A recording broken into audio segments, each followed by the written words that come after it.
Bueno, María Alonso, cuéntanos detalles de ese milagro de David Sánchez, hermano de Pedro Sánchez Castejón, presidente del Gobierno, sobre los que hablaremos después, comentaremos después detenidamente con Ignacio Ruiz Jarabo. Antonio, vuelve a la palestra David Azagra, o lo que es lo mismo, el hermano de Pedro Sánchez. Ahí van a ver ustedes el contrato de adjudicación para otra obra, para David Sánchez, que el pasado 13 de septiembre la Diputación de Badajoz formalizó un contrato adjudicado a la empresa Producciones Artísticas Extremeñas, empresa a través de la cual David Sánchez dirigirá otra ópera. Un contrato por casi 400.000 euros. Bueno, esta información la conocíamos a través de OK Diario. Por cierto, que hoy también hemos sabido, según publica nuestro compañero y periodista de investigación Alejandro Entrambas-Aguas en El Debate, el tribunal que contrató al hermano de David Sánchez estuvo formado por 4 afiliados del PSOE sin conocimientos musicales. Esto es clave para la investigación que está llevando a cabo la jueza. Como saben, recordarán que ya les contamos en su día que la Agencia Tributaria de la Delegación de Extremadura remitió al juzgado un informe anónimo sin firmar. Esto es un tanto sorprendente, pero es que hoy, además, según publica Ignacio Ruiz Jarabo en Voz Populi, en ese informe, en el ejercicio de la renta del 2022, se le atribuyen a David Sánchez 2 cantidades diferentes. Una página pone que la renta obtenida fue más de 38.000 euros y en otra dice que fue más de 50.000. Pero aparte de esto, lo más sorprendente de todo esto no es eso. Es que según ese informe, David Sánchez podría haber ahorrado más de lo que ha ganado. ¿Cómo puede ser esto posible, Antonio?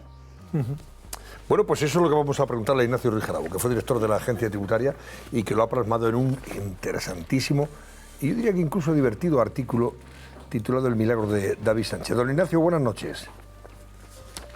Muy buenas noches, Antonio. Y si me permites, antes de empezar, tengo que cumplir con una obligación. A final de verano estuve comiendo en el puerto deportivo de Laredo, en un restaurante que se llama Son de Mar, donde se come magníficamente, y se me aproximó la dueña del restaurante, Mónica, y me encareció que te diera un abrazo muy fuerte, que lo doy virtualmente, y me dijo que están deseando que vayas allí a comer y a probar su magnífico bonito, que efectivamente lo hacen de forma escandalosamente formidable. Pues tomamos nota como Juncal, don Ignacio. Tomo nota, y un recuerdo para Mónica y su marido, de Son de Mar, a los que conocí efectivamente en Jerez, concretamente. Pero vamos, no tengo el gusto de conocer el fogón en cuestión, en Cantabria, ¿no? El árido, pues, pero si la oportunidad lo permite, ahí estaremos, si Dios quiere. Fenomenal. Muy bien.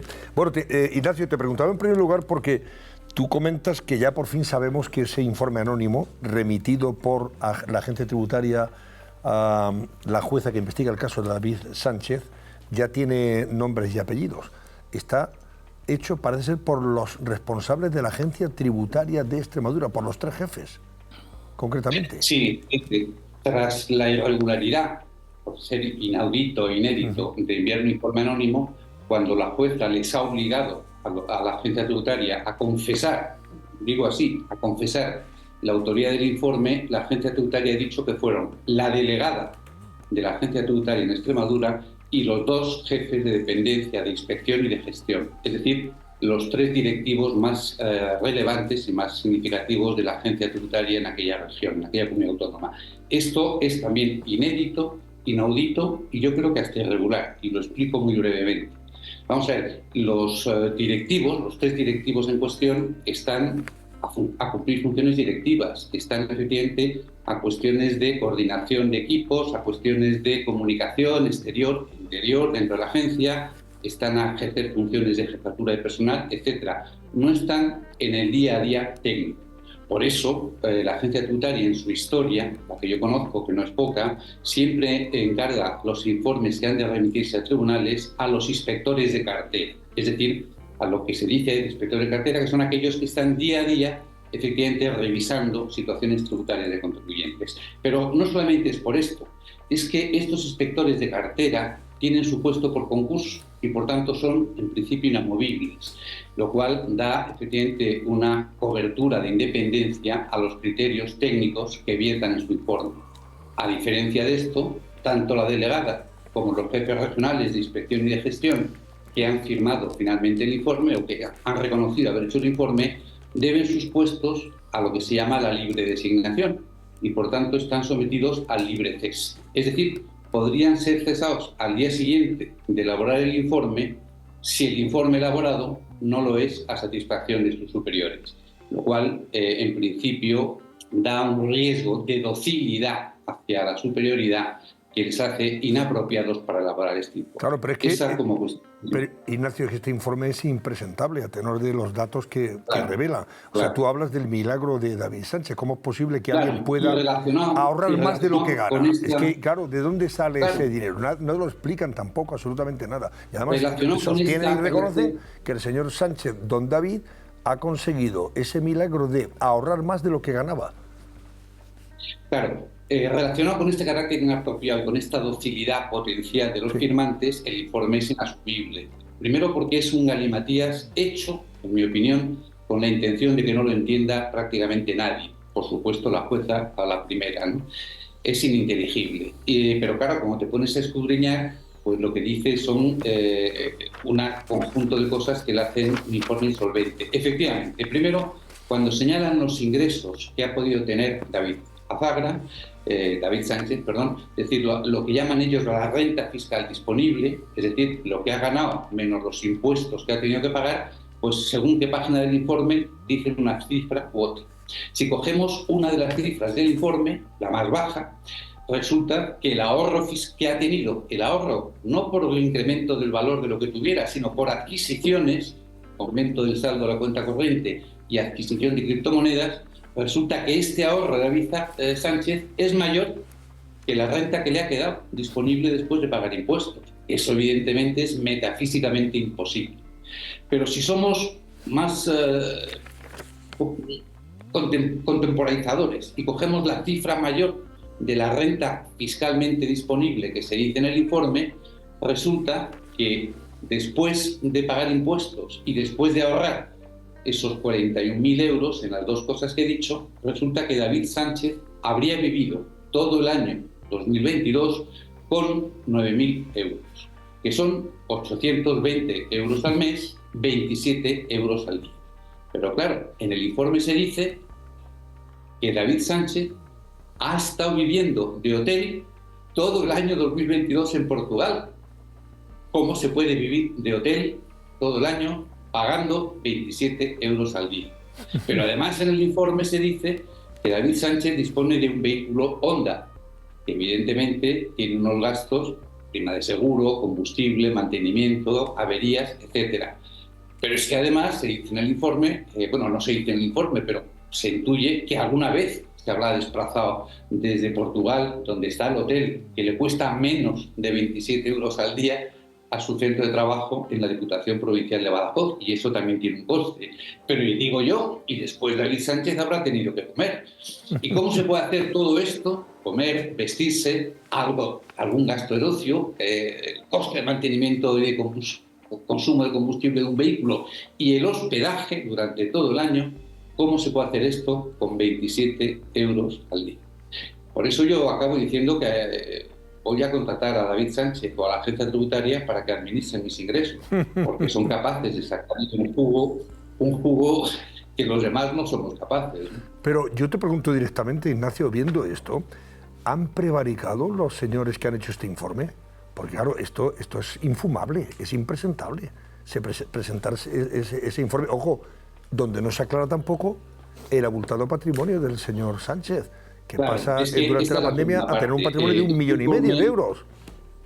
Claro, este informe es tan increíble por lo que dice, acabo de hacer una referencia, como por lo que no dice. Y es que no hace ninguna referencia a ese aumento patrimonial de 1,5 millones de euros que el propio David Sánchez confesó ante la Diputación Provincial de Badajoz.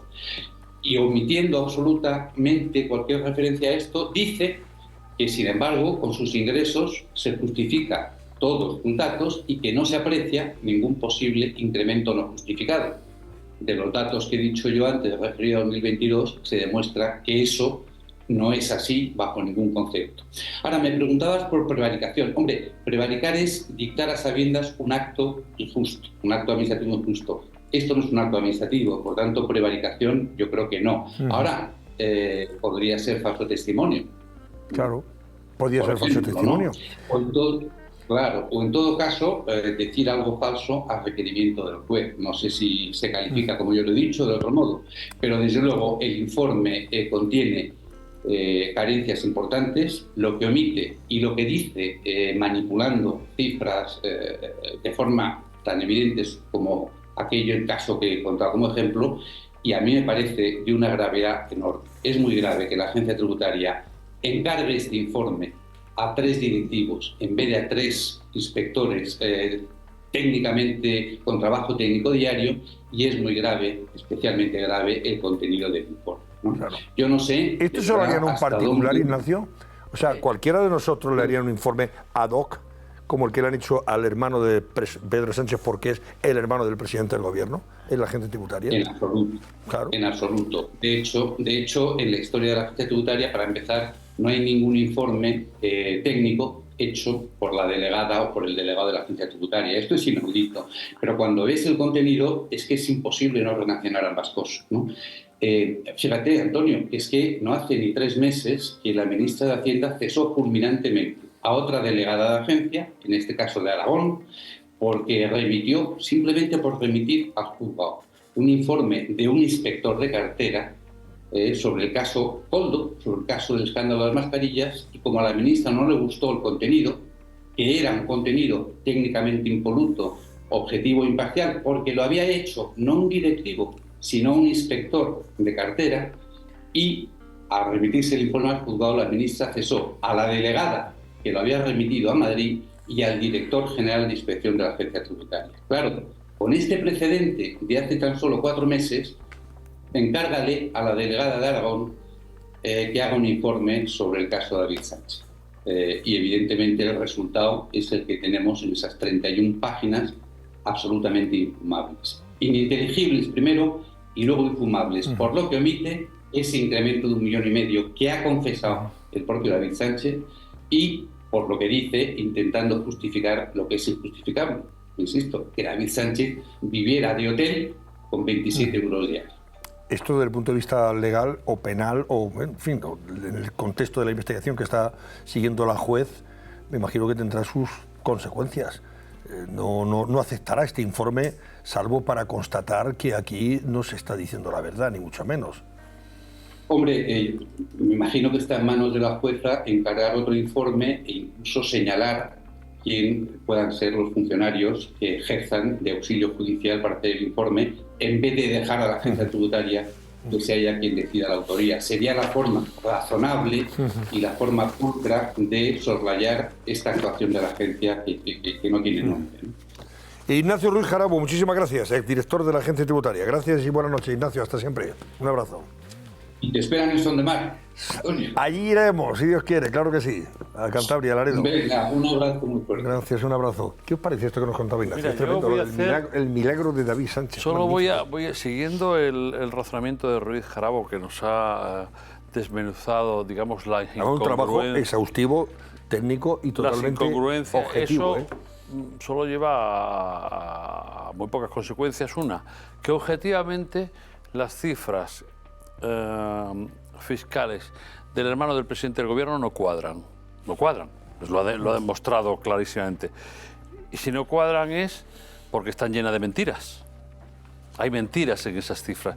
Lo que nos lleva a que esto coincide con el hermano, los problemas que tienen de relación con la verdad y el afán por las mentiras. A ver, hay mucha gente que dice, hay muchas especulaciones sobre todo esto, claro, y como todo está lleno de lagunas y de mentiras, pues no podemos saberlo o no podemos saberlo de momento. Pero no, es un caso particular que se está persiguiendo a un señor que si no fuera el hermano del presidente del gobierno, no, precisamente porque es el hermano del presidente del gobierno, uno, se le ha privilegiado. Se le ha privilegiado objetivamente con un contrato que solo obedece de una administración pública a su condición de hermano de. Y después de la protección, después del privilegio, está llegando la protección nada menos que de la agencia tributaria y de la administración autonómica extremeña. Esa es la. Por tanto, este no es un asunto personal ni particular, porque lo que le está pasando con relación a sus sueldos públicos y cómo le ha protegido la administración es sencillamente porque es el hermano del presidente del gobierno. Y las cifras que se están investigando no cuadran, pero de una manera categórica, efectivamente. Si vives en Portugal, si vives en Portugal y no demuestras gastos en Portugal, pues no casa. A ver si no vas a demostrar gastos en Portugal porque no estabas viviendo en Portugal. Y a ver si no vas a estar viviendo en Portugal y vas a estar declarando en Portugal. Tiene este muchacho un lío importante encima de sí. Sí.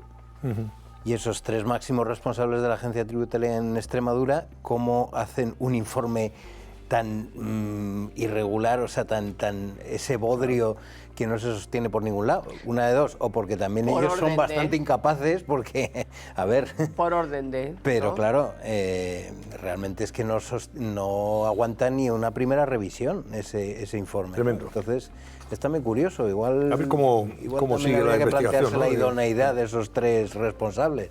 A ver cómo sigue la investigación de la jueza que lleva el caso en Badajoz.